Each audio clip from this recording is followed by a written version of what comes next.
चलिए देखिए, क्या लगता था आप लोग को शॉर्ट टाइप क्वेश्चन लेके नहीं आएंगे। देखिए, शॉर्ट टाइप का जो क्वेश्चन सब आते रहता है वो क्वेश्चन अभी हम आपको लोग को करवा रहे हैं। जरा ध्यान से देखिएगा, ए टू जेड समझ में आएगा और काफ़ी अच्छा क्वेश्चन सब है।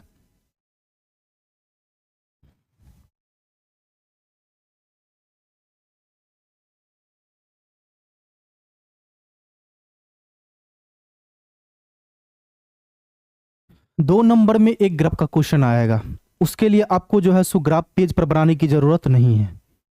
आपको क्या करना है, जो सिंपल पेपर रहता है उसी पे बनाना है।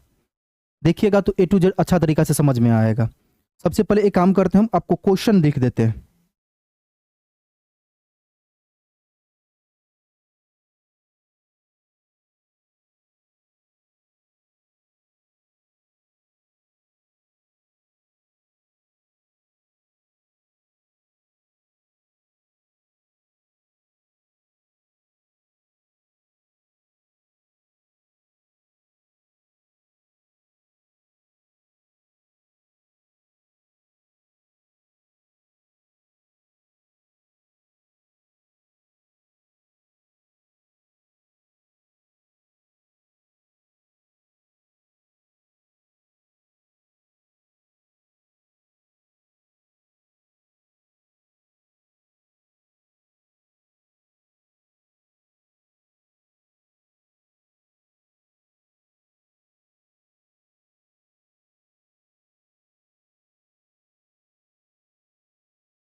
चलिए देखिए, ये आपके पास क्वेश्चन है।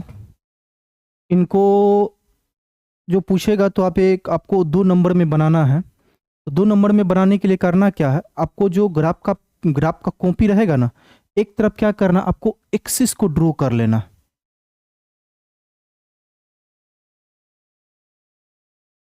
ये एक्सिस को ड्रॉ कर लेना। चलिए, ड्रॉ करने के बाद दूसरी तरफ क्या करना है, कैलकुलेशन के लिए रख लेना। दूसरा जो पेज होगा वो क्या करना है, उस पर कैलकुलेशन करना है। तो सबसे पहले सब्जेक्ट टू को ढूंढना है। सब्जेक्ट टू हमें पता है, देखिए यहाँ पे x प्लस वाई, इनके जगह पे क्या करना है, बराबर का चिन्ह ले लेना है। हाँ, बॉक्स बना लीजिए। सिंपल तरीका से इसको हम बना लेते हैं, सिंपल तरीका। चलिए, पहले x को लेंगे, इनके बाद y को लेंगे। पहले x को ले लेना है, इनके बाद y को लेना है। x अगर हम 0 ले रहे हैं तो यहां से y निकल करके 4 आ रहा है। जब हम y को 0 लेंगे तो x निकल के कितना आएगा, जब हम y को 0 लेंगे तो x भी यहां से निकल के 4 आएगा। अब करना क्या है, देखिए सबसे पहले आप 0 और 4 को ले लीजिए। मान लेते हैं यहाँ पे 0 कोमा,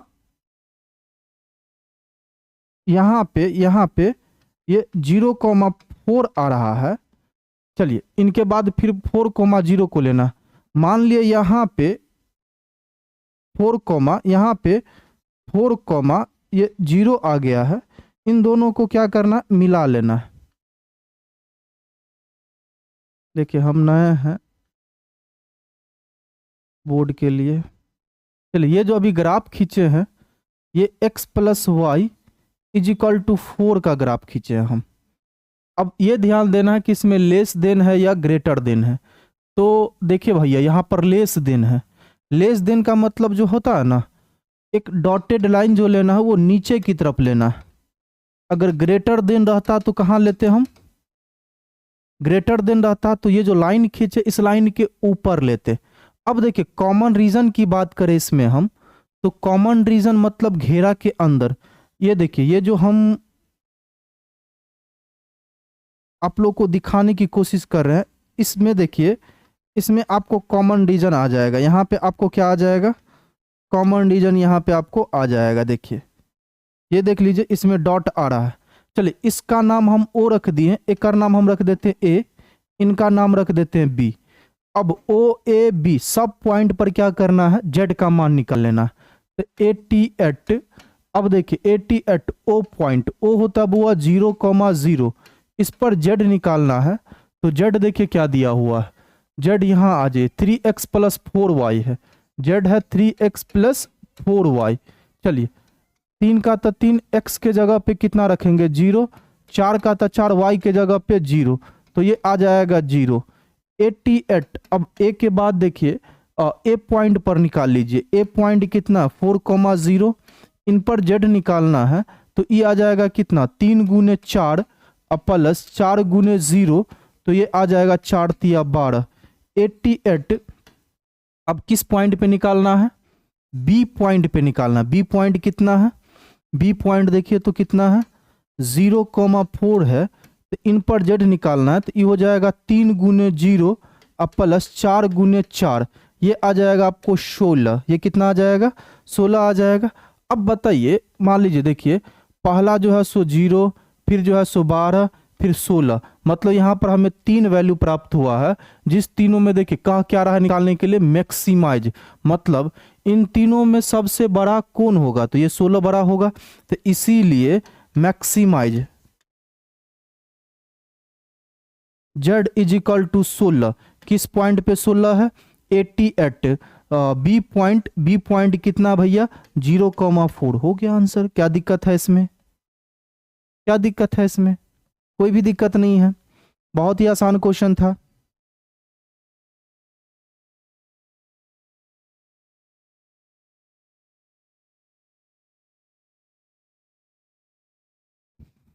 चलिए देखिएगा, इंट्रीगेशन में कुछ क्वेश्चन सब जो है सो आपको मतलब आते रहता है। जैसे डिफरेंशियल इक्वेशन में भी कुछ क्वेश्चन रहता है जो 5 नंबर का क्वेश्चन रहता है, जिन क्वेश्चन को बनाने में क्या होता है बच्चा सबको काफ़ी ज़्यादा कठिनाई होते रहता है, वो बना नहीं पाता है। लेकिन आप लोग डिफरेंशियल इक्वेशन से एक ऑब्जेक्टिव एक लॉन्ग टाइप क्वेश्चन रहेगा।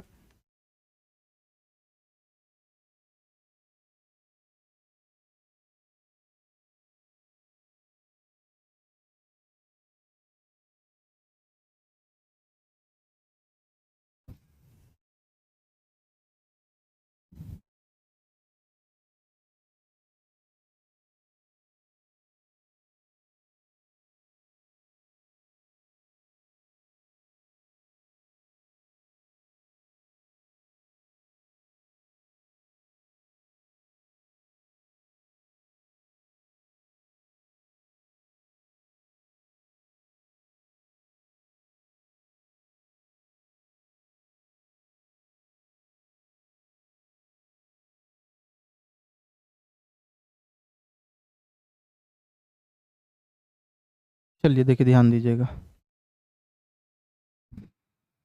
सॉल्व करना है। ये होमोजीनियस का क्वेश्चन है, dy/dx को रहने दीजिएगा। एक काम कीजिएगा, ये गुना में इनको उठा करके इधर लाइएगा तो भाग में, ये 2xy अब y हो जाएगा x² - y²। चलिए देखिए, देखते रहिएगा, ध्यान से देखना है, A to Z समझ में आएगा। करना क्या है देखिए, इसमें क्या करिएगा आप, ऊपर से x² को कॉमन ले लीजिए, नीचे से भी x² को कॉमन करिए।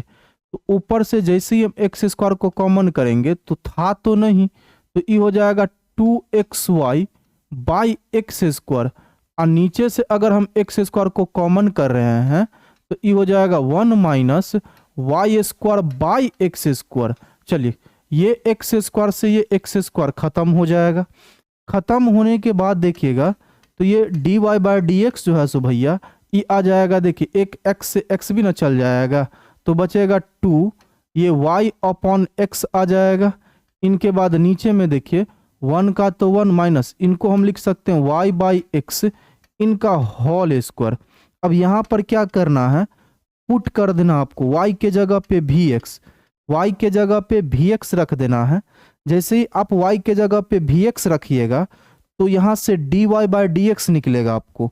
तो ये जो dy/dx है ये d y by d x जो है सो आपको निकलेगा v plus x d v by d x निकलेगा। चलिए क्या करते हैं हम लोग, देख लीजिए, रख देते हैं। नाउ मतलब अब देखिए क्या कर रहे हैं, d y by d x के जगह पे ये वैल्यू को हम लोग रख देते हैं तो v plus x d v by d x हो जाएगा इज इक्वल टू, चलिए यहाँ पे 2 को रहने दीजिए, y के जगह पे बुआ कितना रखना है वी एक्स, अब बाई नीचे में पहले से x है, चलिए बाई 1 माइनस, यहाँ भी आपको y नजर आ रहा होगा, इस y के जगह पे क्या कीजिएगा वी एक्स रख दीजिएगा और नीचे में क्या होगा x, इनका ये होल स्क्वायर हो जाएगा, ये x और ये x को हटा दीजिएगा, इनको हटा दीजिएगा, तो पता चला ये बचा v plus x d v by d x is equal to 2v by 1 minus v square. एक काम करिए, ये प्लस v को ले चलिए उधर, नदिया के पार ले चलना, देखो x d v by d x ये हो जाएगा कितना 2v by 1 minus v square, ये माइनस v होगा, नीचे मैंने कुछ हो तो 1 है,